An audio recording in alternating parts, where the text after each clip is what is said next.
అందరికీ నమస్తే అండి. మన తెలుగు యూట్యూబ్ ఇన్ఫ్లుయెన్సర్లో వన్ ఆఫ్ ద టాప్ ఉన్నది నా అన్వేష్. విజయనగరం జిల్లా, మా ఉత్తరాంధ్రే. సో ప్రపంచ దేశాలు, చాలా దేశాలు తిరిగాడు. చాలా జ్ఞానం ఉంది అతనికి. చాలా పెద్ద మాటకారి, బోల్డ్గా పచ్చిగా ఉన్నదన్నట్టు మాట్లాడడం అతని నైజం. సో ఇప్పుడు ఎక్కడో విదేశాల్లో, ఏ దేశంలో ఉన్నాడో. సో ఆయన ఈ మధ్య ఇప్పుడు ట్రెండింగ్లో ఉన్న ఒక అంశం గురించి వికృతంగా మాట్లాడాడు, వరస్ట్గా మాట్లాడాడు. సో ఆయన మాట్లాడిన మాటల మీద ఇప్పుడు చాలామంది విరుచుకుపడుతున్నారు. అతని మీద విపరీతంగా చర్చ జరుగుతుందన్నమాట. సో నేను కూడా అతను మాట్లాడిన అంశాలు చూశాను. మన సబ్స్క్రైబర్ చాలామంది పెట్టేసరికి చూసిన తర్వాత అంటే అతను ఉద్దేశం బాగానే ఉందండి. ఆయన ఏమంటాడంటే స్త్రీ పురుషులు సమానంగా ఉండాలి. పురుషుడు ఎలాగైతే ఒక బనేను హాఫ్ న్యూడ్గా రోడ్డు మీద తిరుగుతాడో, భద్రంగా ఇంటికి వస్తాడో, స్త్రీ కూడా అలాగే హాఫ్ న్యూడ్గా తిరిగినా సరే భద్రంగా ఇంటికి వచ్చే సంస్కృతి ఉండాలి అంటాడు. ఎస్, మేబీ కరెక్టే, కానీ టైం పడుతుంది దానికి. మనం ఉన్నది భారతదేశంలో, మనం ఉన్నది పాశ్చాత్య దేశంలో కాదు. ఇప్పుడు నా అన్వేష్ అనే వ్యక్తి 170, 190 దేశాలు తిరిగి అతనికి ఆ పాశ్చాత్యం సంస్కృతి అలవాటు పడిపోయి మన దేశంలో కూడా మహిళలు అలా హాఫ్ న్యూడ్గా బికినీలు వేసుకొని తిరగాలి అనే ఆలోచనలో ఉన్నాడేమో. దానికి కొంత టైం పడుతుంది. మనం ఉన్నది భారతదేశం, మనం ఉన్నది ఒక సనాతన ధర్మమైన దేశం. మనకు కొన్ని లిమిటేషన్స్ ఉన్నాయి, మనకు కొన్ని పరిమితులు ఉన్నాయి. మన తల్లిదండ్రుల మాట మనం జవదాటము. అండ్ చిన్నప్పటి నుంచి మన తల్లిదండ్రులు మన మైండ్లో ఒకటి పెట్టి గుచ్చి పెంచుతారు. ఇవన్నీ ఉంటాయన్నమాట. సడన్గా నాకు ఇప్పుడు చైతన్యం వచ్చింది, నేను విపరీతమైన తెలివితేటలు వచ్చేసాయి, నేను విపరీతమైన మాటకారిని అయిపోయాను, నేను పెద్ద ఇన్ఫ్లుయెన్సర్ని, కాబట్టి నేను చెప్పింది ఫాలో అవ్వాలని చెప్పి గరికపాటి నరసింహారావు గారిని బూతులు తిట్టడం, శివాజీని బూతులు తిట్టడం, ఒక బొమ్మేసి, ఒక పుచ్చకాయ బొమ్మేసి, ఒక ఇది పెట్టి అలా చూపించడం, ఇదంతా వరస్ట్గా ఉందన్నమాట. అతను చేసిన వీడియో మేబీ అతను తాగేసి చేశాడో, తాగకుండా చేశాడో, కామన్ సెన్స్తో చేశాడో, కావాలని చేశాడో, అతని ఉద్దేశం అంటే అతను ఏ పరిస్థితిలో చేశాడనేది అనవసరం. కానీ ఆయన మాట్లాడిన అంశాలు, ముఖ్యంగా సీతాదేవి గురించి, ద్రౌపది గురించి, వాళ్ళు అప్పట్లో చీరలు కట్టుకున్నా సరే వాళ్ళ మీద రేపులు జరిగాయి కదా, వాళ్ళ మీద రేపులు జరిగాయా? పురాణ గాథలు మనం గౌరవించాలి, చదివి పిల్లలకి ఎక్స్ప్లెయిన్ చేసేలా ఉండాలి. దాని నుంచి ఒక సారాంశాన్ని, పాఠాన్ని గ్రహించాలి. ఇదే నా అన్వేషు ఈ మహాభారతం స్టోరీలుగా చెప్పాడుగా. అప్పుడు స్టోరీలు చెప్పినప్పుడు ద్రౌపది రేప్ జరిగిందని ఎందుకు చెప్పాలా? ఈ సీన్ వచ్చినప్పటికీ అతను ఎందుకు రేప్ జరిగింది అని చెప్తున్నాడు? అతను చూశాడేంటి? సో అతనికి తెలీదా పురాణాలు? ఇదే నా అన్వేష్ తన ఛానల్లో మహాభారతం చెప్పాడు, ఎపిసోడ్లు చెప్పాడు. అందులో చెప్పలేదే ద్రౌపదికి రేప్ జరిగిందని. కానీ నిన్న చేసిన వీడియోలో ఎందుకు అలా చెప్పాడు? సీతాదేవిని ఉద్దేశించి కూడా ఎందుకు అలా మాట్లాడాడు? నోటి దోల. మనకు నోరు ఉంది కదా, మనం ఏదైనా మాట్లాడొచ్చు, చెల్లుబాటు అవుద్ది అనుకోవడం తప్పు. అదే నా అన్వేష్ ఇండియాలో ఉండి ఈ పాట అలా మాట్లాడితే, ఆంధ్రప్రదేశ్లోనో హైదరాబాద్లోనో ఉండి అలా మాట్లాడితే చితక్కొట్టేవారు జనం వెళ్ళి, ముఖ్యంగా బీజేపీ వాళ్ళు వెళ్ళి చితక్కొట్టేవాళ్ళు. ఎందుకంటే ఆయన గరికపాటి నరసింహారావుని ఉద్దేశించి ఆ ముసలాయన అవి తెంపేయాలి, ఇవి తెంపేయాలని చాలా దారుణంగా మాట్లాడాడు. తప్పు, వయసుకైనా గౌరవం ఇవ్వాలి కదా. అండ్ శివాజీని ఉద్దేశించి పచ్చిబూతులు మాట్లాడాడు. అండ్ పురాణ ఇతిహాసాలు, ఆ స్త్రీ పాత్రలను అగౌరవపరిచాడు, కించపరిచాడు. సరే, అతను మాట్లాడింది సారాంశం ఏంటి అనేది కాసేపు పక్కన పెడితే వరస్ట్గా మాట్లాడాడు. అతను తెలుసుకోవాల్సినవి కొన్ని ఉన్నాయి. మన దేశంలో మనకు కొన్ని ఆచార సాంప్రదాయాలు అలవాటయ్యాయి. స్త్రీ పురుషుడు సమానంగా ఉండాలి, ఇద్దరూ హాఫ్ న్యూడ్గా వెళ్ళినా సరే ఎవరికి మైండ్లో ఏ ఆలోచన కలగకూడదు అనుకునేది కరెక్టే. అది వస్తే అందరికీ మంచిదే. కానీ మన భారతదేశంలో టైం పడుతుంది బ్రదర్. మన తల్లిదండ్రులు మనకు అలా పెంచుతారు బ్రదర్. మీరు చెప్పింది అమలు అవ్వాలంటే ఒక 2-3 జనరేషన్లు మారిపోవాలి. అంటే వయసు వచ్చేసరికి ఆడపిల్లకి జాగ్రత్తలు చెప్పి మెచ్యూర్ ఫంక్షన్ అయిపోయిన వెంటనే జాగ్రత్తలు చెప్తారుగా. నువ్వు ఆడితో మాట్లాడుకో, ఈడితో మాట్లాడుకో, ఆ బట్టలు వేసుకోకో, ఈ బట్టలు వేసుకోకో అని తల్లిదండ్రులు చెప్తారుగా. సో తల్లిదండ్రులు మార్చగలమా? అంటే ఇది ప్రాక్టికల్గా మాట్లాడితే చాలా పెద్ద సమస్య. ఇప్పుడు మన భూమి మీద ఉన్న జీవరాశుల్లో అన్ని జంతువులన్నిటిలో మీకు అన్ని జంతువులకి మానవ జన్మకి ఒక తేడా ఉంది. సో ఒకటి మీరు ఆలోచించండి. మీరు ఒక కోడి చూడండి. కోడి పెట్ట కంటే కోడి పుంజు చాలా అందంగా ఉంటుంది. అద్భుతంగా ఉంటుంది. రెండు పక్కనే పెట్టి చూడండి. అండ్ ఒక ఆవు చూడండి, ఆంబోతు చూడండి. ఆవు కంటే ఆంబోతు చాలా అందంగా ఉంటుంది, పైన అది ఉంటుంది, అద్భుతంగా ఉంటుంది చూడడానికి. అండ్ గుర్రం చూడండి, లేదా మీరు ఏదైనా చూడండి, ఈ భూమి మీద ఉన్న ఏ జీవరాశి అయినా చూడండి, స్త్రీ కంటే పురుషుడి చాలా అందంగా ఉంటుంది, ఆకృతి బాగుంటుంది, చూడడానికి అందంగా ఉంటుంది. కానీ ఒక్క మానవ జన్మ మాత్రమే, మనుషుల్లో మాత్రమే పురుషుడి కంటే స్త్రీ అందంగా ఉంటుంది. సో అది దేవుడు సృష్టి. అది ప్రాక్టికల్గా ఒక అబ్బాయి హాఫ్ న్యూడ్గా ఒక బనేను ఒక జబ్బల బనియను లేదా ఒక బనియన్ అండ్ కింద ఒక షార్ట్ వేసుకొని రోడ్డు మీద నడిచి వెళ్ళాడు అనుకుందాం. ఎదురుగా ఒక 10 మంది అమ్మాయిలు వచ్చి చూశారు అనుకుందాం. ఆ అమ్మాయిలు 10 మంది చూసినప్పుడు ఏదో వాడు అలా వెళ్తున్నాడు, పిచ్చోడనో ఎర్రోడనో లేదంటే ఇటు కామన్ సెన్స్ లేదనో బుద్ధి లేదనో అనుకుంటారు. ఆ 10 మందిలో ఒకరికో ఇద్దరికో ఆడి శరీర సౌష్ఠవం బాగుంటే, కాస్త వైట్గా బాగుండి అంతా ఉంటే, ఒకరికో ఇద్దరికో కాస్త హార్మోన్స్ కదులుతాయేమో, అరే బాగున్నాడే అన్నట్టు కాస్త హార్మోన్స్ కదులుతాయేమో. కానీ ఒక అమ్మాయి అదే హాఫ్ న్యూడ్గా వెళ్తే 10 మంది అబ్బాయిల అమ్మాయిని చూస్తే 10 మందిలో 9 మందికి హార్మోన్స్ కదులుతాయి. 9 మంది అబ్బాయిలకు హార్మోన్స్ కదులుతాయి. ఆ 9 మందిలో 8 మందో 7గురో ఆ అమ్మాయి ఎంటపడమో, ఫోన్ నెంబర్ కోసం ట్రై చేయడమో లేదా డైరెక్ట్ అవ్వడమో ఏదో ఒకటి చేస్తారు. బరి తెగించింది ఇది అదే అనుకుంటా అని చెప్పి మాట్లాడడానికి చూస్తారు. అంటే ఇక్కడ వేరియేషన్ ఏంటి? 1 హార్మోన్స్, 2 ఆలోచన. ఈ 2 తేడా ఉన్నాయి.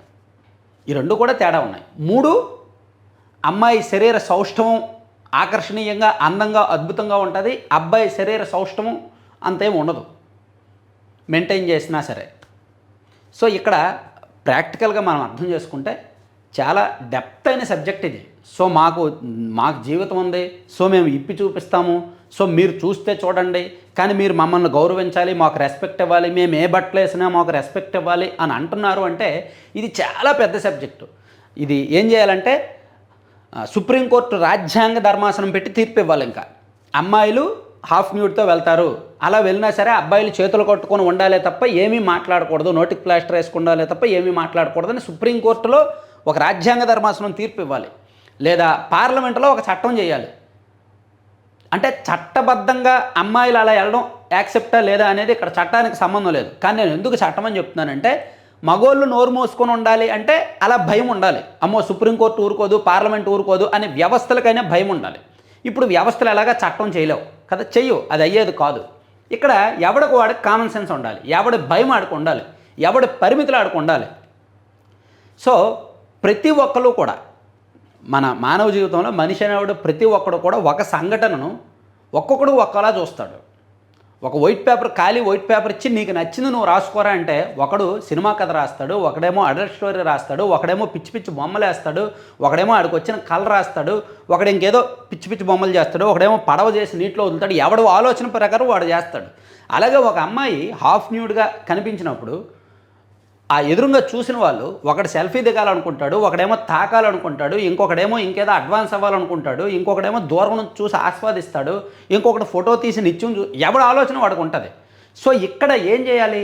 ఈ అమ్మాయి ఎవరైతే హాఫ్ న్యూడ్గా బట్టలు వేసుకొని వచ్చిందో ఆ అమ్మాయి ముందుగానే ఫిక్స్ అయిపోవాలి.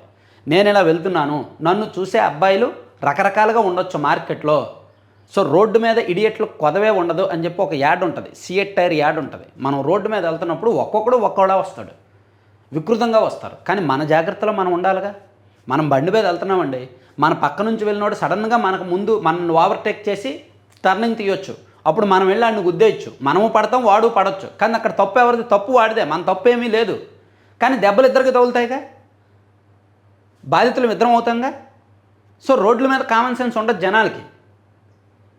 అందరూ తప్పులు చేసేవాళ్ళు ఎక్కువ మంది ఉంటారు. కానీ మన జాగ్రత్తలో మనం ఉండాలి. ఎదుటివాడి నుంచి మనం మంచి ఆశించకూడదు. ఆశిస్తే మంచిదే, ఎదుటివాడు మంచివాడైతే మంచిదే, దేశం బాగుపడుతుంది, మనము బాగుపడతాము, సమాజం బాగుపడుతుంది. కానీ ఎదుటివాడు మంచిగానే ఉండాలని మనం కోరుకోవడంలో తప్పు లేదు. కానీ అలా కోరుకోవడం కామన్ సెన్స్ కాదంటాను నేను. మేబీ అర్థమయ్యే ఉంటుంది అనుకుంటున్నా. సో అలాగే ఒక మహిళ అలా హాఫ్ న్యూడ్గా బయటకు వచ్చినప్పుడు అందరూ తనను చూడాలి, కానీ ఏమీ అనుకోకూడదు. ఇప్పుడు అనసూయ ఉంది, పెళ్ళి అయింది, 2 పిల్లలు ఉన్నారు. అయినా సరే ఆమె బీచ్కి వెళ్ళడం, అసభ్యకరమైన బట్టలు వేసుకోవడం అవన్నీ ఉంటుంది. ఆమెను ఎవరైనా కామెంట్ చేస్తే ఆమె బాగా హర్ట్ అవుద్ది. హర్ట్ అయ్యి ఒక్కోసారి కన్నీళ్ళు పెట్టుకుంటుంది, ఒక్కోసారి సోషల్ మీడియాను ఆఫ్ చేసేస్తుంది, ఒక్కోసారి తిరిగి రివర్స్ అవుద్ది, కొంతమందికి లీగల్ నోటీసులు పంపిస్తుంది, ఇష్టం వచ్చినట్టు ఆవిడ ఇష్టం. సో ఆమె అలా చూపించినప్పుడు, అలా పెట్టుకున్నప్పుడు దానికి వచ్చే కామెంట్లు కూడా అలాగే వస్తాయి. దాన్ని యాక్సెప్ట్ చేసే విస్తృతమైన పెద్ద విశాల హృదయం ఉండాలి, యాక్సెప్ట్ చేయగలగాలి.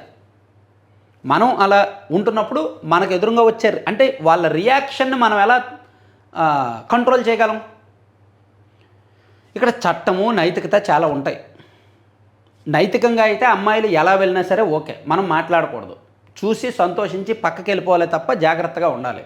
కానీ ఇక్కడ కొన్ని లిమిటేషన్స్, కట్టుబాట్లు ఉంటాయి కాబట్టి ఒక అమ్మాయి చీర కట్టుకున్నా సరే కాస్త పక్కకి జరిపితే అరే ఈ అమ్మాయి తేడారా అనుకుంటారు అబ్బాయిలు ఖచ్చితంగా. ఇప్పుడు రోడ్డు మీద వెళ్తున్నప్పుడు ఒక అమ్మాయి నడుస్తున్నప్పుడు కాస్త చీర పక్కకి జరిగినా సరే ఒక ఇద్దరు ముగ్గురు అబ్బాయిలు పక్కన ఉన్నప్పుడు ఏమనుకుంటారు? ఖచ్చితంగా అదే అనుకుంటారు, అది తేడా కేసురా అనే అనుకుంటారు. ఎందుకంటే అది అలా అలవాటు అయిపోయింది. సో వాళ్ళు ఎలా నడుస్తారు, అమ్మాయి నడక, అమ్మాయి కట్టుబాట్లు, అమ్మాయి కట్టుకున్న బట్టలు అన్నీ కూడా చూస్తారు, అబ్జర్వ్ చేస్తారు. లేదు అలా చూడడం తప్పు అంటారా? ఇప్పుడు వరకు ఏ చట్టాలు అలా రాలేదు. ఒకవేళ చట్టాలు వస్తే మేబీ కంట్రోల్ అవుతారేమో. కానీ నైతికత అలా చూసి ఏమైనా అసభ్యంగా కామెంట్ చేయకూడదు. ఎందుకంటే వీడు మనిషి కాబట్టి వీడికి కూడా ఇంట్లో ఒక అమ్మ అక్క చెల్లి ఉంటారు కాబట్టి వీడు కామెంట్ చేయకూడదు. కానీ ప్రతి ఒక్కడు అలాగే ఉంటాడా? ప్రతి ఒక్కడు అలా ఉండడుగా. ఒక మగాడు యువకుడుగా ఉన్నప్పుడు ఒకలా ఉంటాడు, గంజాయి తీసుకున్నప్పుడు ఒకలా ఉంటాడు, నిషేధిత మాదక ద్రవ్యాలు తీసుకున్నప్పుడు ఒకలా ఉంటాడు. అదే మగాడు తండ్రి, ఒక ఆడపిల్లకు తండ్రి అయినప్పుడు ఒకలా ఆలోచిస్తాడు, ఒక చెల్లికి అన్న అయినప్పుడు ఒకలా ఆలోచిస్తాడు. ఏమీ లేకుండా ఒక 2-3 నెలలు గ్యాప్ వచ్చి కరువులో ఉన్నప్పుడు ఒకలా ఆలోచిస్తాడు. అంటే ఇలా చెప్తాను ఏమో అనుకోవద్దు. ఒక మగాడు మనిషి అనేవాడు మంచి చెడు రెండూ ఉంటాయండి. ప్రతి మనిషిలో కూడా మంచి బుద్ధి ఉంటుంది, చెడు బుద్ధి ఉంటుంది. ఆ సమయం, సందర్భం, సిచ్యుయేషన్ ఆధారంగా మనిషి అనేవాడు మంచిగా ఆలోచిస్తాడు, చెడుగా ఆలోచిస్తాడు. మళ్ళీ చెప్తున్నా, ఒక మగాడు బాధ్యతాయుతంగానూ ఆలోచిస్తాడు, చెత్త వికృతంగానూ ఆలోచిస్తాడు. రోడ్డు మీద ఒక అమ్మాయి వెళ్తున్నప్పుడు తన కూతుర్ని చూసుకుంటాడు, తన చెల్లిని చూసుకుంటాడు, లేదా తన తల్లిని చూసుకుంటాడు ఒక్కోసారి. అదే మగాడు ఒక్కో సందర్భంలో తేడాగా చూస్తాడు. కాబట్టి ఇక్కడ మగాడి బుద్ధిని మీరు ఎస్టిమేట్ చేయలేరు, ఎస్టిమేట్ చేయడం కష్టం. అలాగే ఒక అమ్మాయి కూడా రోడ్డు మీదకు వచ్చినప్పుడు నాకు నచ్చినట్టు నేను వెళ్తాను, చూసిన ప్రతి మగాడు కూడా గౌరవంగానే ఉండాలి, ఏమీ మాట్లాడకూడదు అని అనుకోవడానికి మన భారతదేశంలో ఇప్పుడున్న పరిస్థితుల్లో చెల్లుబాటు కాదు. ఖచ్చితంగా శివాజీ గారు చెప్పింది 100% నిజమే. ఆయన మాట్లాడిన పదాలు యాక్సెప్ట్ చేయకూడదు, కానీ ఆయన ఉద్దేశాన్ని మనం అంగీకరించాలి. కప్పుకోండి, మీరు పబ్లిక్లోకి వచ్చినప్పుడు కప్పుకోండి అని చెప్పాడు ఆయన. తప్పేముంది? నిధి అగర్వాల్ ఆ శివాజీ గారు మాట్లాడిన తర్వాత నిధి అగర్వాల్ విక్టిమ్ని బ్లేమ్ చేయడం మ్యానిపులేషనే అని చెప్పి ఒక స్టేటస్ పెట్టింది ఆమె. అంటే నేను బాధితురాలని, నన్నే ఇంకా తప్పు పడుతున్నారు అంటే దట్స్ కాల్డ్ మ్యానిపులేషన్ అని పెట్టింది. ఎందుకు బాధితురాలు మీరు సినిమాల్లో అలా ఉండొచ్చు, కానీ మీరు ఒక సినిమా ఈవెంట్కి అలా వెళ్ళినప్పుడు అక్కడ వందలాది మంది వేలాది మంది ఉన్నప్పుడు మీరు ఒక హీరోయిన్, మిమ్మల్ని వాళ్ళు వేలాది మంది మిమ్మల్ని ఆరాధిస్తారు, పూజిస్తారు, మీ బొమ్మలు చూస్తారు. మిమ్మల్ని ఎందుకు ఆరాధించాలి? మిమ్మల్ని ఎందుకు పూజించాలి? మీరు ఎందుకు సెలబ్రిటీ అయ్యారు? బికాజ్ ఆఫ్ యువర్ గ్లామర్, అంతే కదా. మీరు అందంగా ఉంటారు కాబట్టి మిమ్మల్ని వాళ్ళు అభిమానిస్తారు, ఆరాధిస్తారు. మీరు ఆ అందంతోనే రోడ్డు మీదకు వచ్చినప్పుడు, మీ అందాన్ని వాళ్ళకు చూపిస్తున్నప్పుడు వాళ్ళందరూ కూడా అందాన్ని చూస్తూ పక్కనే అలా సైలెంట్గా డిసిప్లైన్తో ఉండాలి అని అనుకోవడం అవివేకం కాదా? వస్తారు. అలా రాకూడదు అనుకుంటే మీరు ఒక ప్రైవసీ మెయింటైన్ చేయాలి ఖచ్చితంగా. ఆ పబ్లిక్ ప్లేస్లోకి వెళ్ళకూడదు అని నేను చెప్పను. వెళ్ళినప్పుడు దెర్ ఆర్ సమ్ లిమిటేషన్స్, కొన్ని లిమిటేషన్స్ ఫాలో అవ్వాలి, కొన్ని రూల్స్ మనం ఫాలో అవ్వాలి. సో అట్లీస్ట్ ఒక చీర కప్పుకొని రావాల్సింది కదా. ఇప్పుడు హీరోయిన్లు షూట్లో, కొన్ని సినిమా షూట్లో ఏం చేస్తారు, మ్యాక్సిమం మరీ ఓవర్ ఎక్స్పోజ్ చేయాలి లేదా ఐటమ్ సాంగ్ చేయాల్సి వచ్చినప్పుడు షూటింగ్ జరిగినంత వరకు కెమెరా ఆన్లో ఉండి డైరెక్టర్ కెమెరా ఆన్ యాక్షన్ అని చెప్పినప్పుడు వాళ్ళు వెళ్ళి డ్యాన్స్ చేసి వస్తారు. షూటింగ్ అయిపోయిన వెంటనే, ప్యాకప్ చెప్పిన వెంటనే అదే ఐటమ్ గర్ల్ కూడా ఏం చేస్తుంది, షాలువా కానీ ఏదో ఒకటి కప్పుకొని షూట్లో సెట్లో కూర్చుంటారు. కావాలంటే మీరు అబ్జర్వ్ చేయండి, కప్పుకొనే కూర్చుంటారు. అవునా కదా? ఇది ప్రాక్టికల్గా జరిగేది చెప్తున్నాను.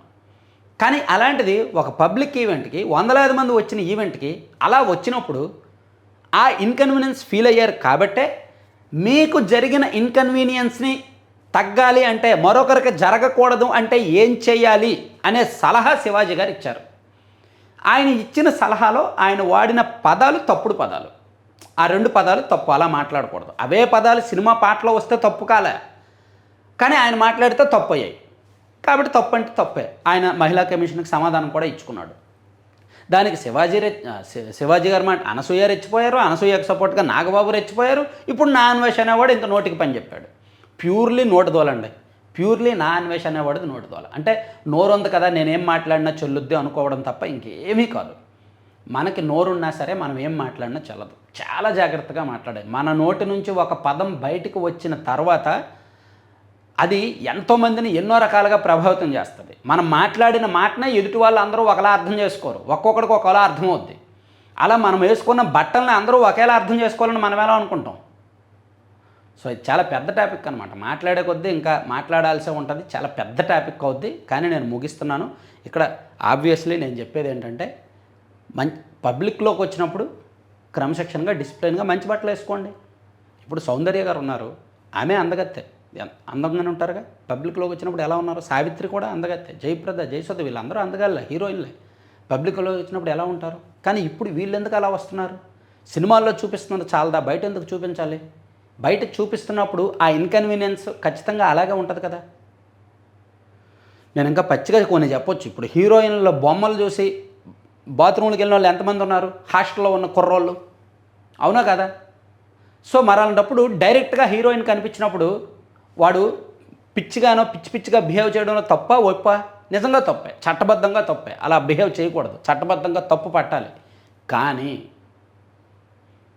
వాడికి అవకాశం ఇవ్వకూడదు. వాడికి అవకాశం ఇవ్వడం. సో ఇక్కడ రెండు వైపులు కూడా జాగ్రత్త పడాలి. వీళ్ళు జాగ్రత్తగా ఉండాలి, వాళ్ళు సంయమనంగా ఉండాలి. వీళ్ళు కూడా అట్లీస్ట్ కొంచెం జాగ్రత్తగా వస్తే వాళ్ళు వాళ్ళ ఆలోచనలకు వాళ్ళ బుర్రలకు జాగ్రత్త పడతారనమాట. సో నేను ఇంకా మాట్లాడే కొద్దీ నేను కూడా బోల్డ్గా చెప్పేయాల్సి వస్తుంది. సో ఈ టాపిక్ ఇక్కడితో ఆపేస్తున్నాను. మళ్ళీ కూడా చేయను, ఎందుకంటే ఇది ఒక పెంట టాపిక్ అనమాట. ఎవడో ఒకడు ఏదో ఒకటి మాట్లాడుతూనే ఉంటాడు. సో నా అన్వేషణ ఆడిన మాటలు నేను చూశాక మరీ ఇంత పచ్చిగా మాట్లాడేటంటే అనిపించి నేను వీడియో చేయాల్సి వచ్చి చేస్తున్నాను. So thank you.